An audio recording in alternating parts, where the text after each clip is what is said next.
Once upon a time, in a small village nestled between rolling hills and lush fields, there lived a wise monk named Ananda. He was known far and wide for his ability to understand the thoughts of others, a skill he had mastered through ancient Buddhist teachings. In this village, there was also a young girl named Sita. She was known for her inquisitive nature and her desire to learn the secrets of the world around her.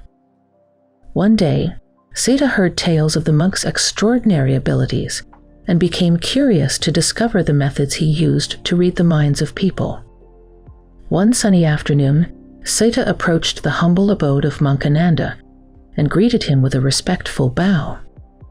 Intrigued by her presence, the monk invited Sita to sit with him and learn the ancient art of understanding the thoughts of others. Monk Ananda began his teachings with a story, just as the sun dipped below the horizon, painting the sky in hues of orange and pink.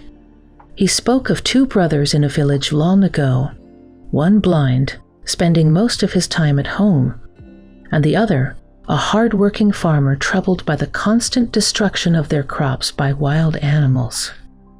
As the tale unfolded, Sita listened attentively, and the characters of the blind brother and the farmer became vivid in her imagination.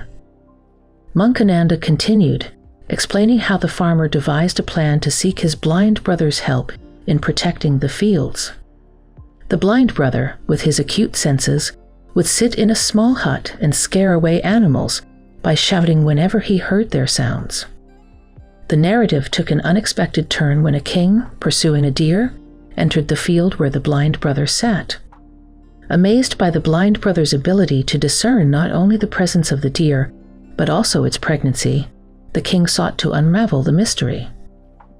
Engrossed in the story, Sita felt a sense of wonder as Monk Ananda recounted how the blind brother, through keen observation and understanding of body language, revealed the truth about the pregnant doe.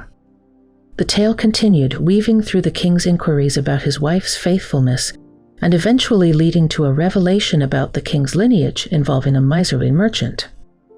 As the story unfolded, Monk Ananda paused and looked at Sita with a knowing smile.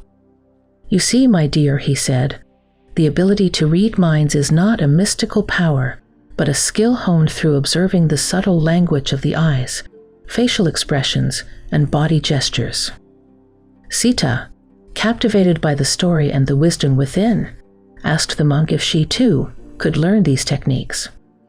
The monk nodded, agreeing to guide her on this journey of understanding the unspoken thoughts of others.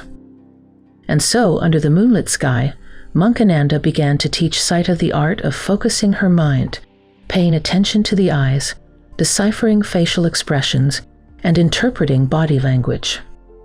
Together, they embarked on a journey of discovery where the village, the fields, and the people became their classroom. As days turned into nights, Sita learned to see beyond words, to grasp the nuances of emotions conveyed through subtle movements and expressions. Monk Ananda, the patient mentor, watched with pride as Sita's understanding deepened and her awareness expanded. The village, once filled with ordinary stories, now had a new tale, one of a curious girl and a wise monk unraveling the mysteries of the human mind, weaving the threads of connection through shared experiences and silent communication. And so the story of Sita and Monk Ananda became a legend in the village, passed down through generations, inspiring others to embark on their own journeys of understanding the language of the heart and mind.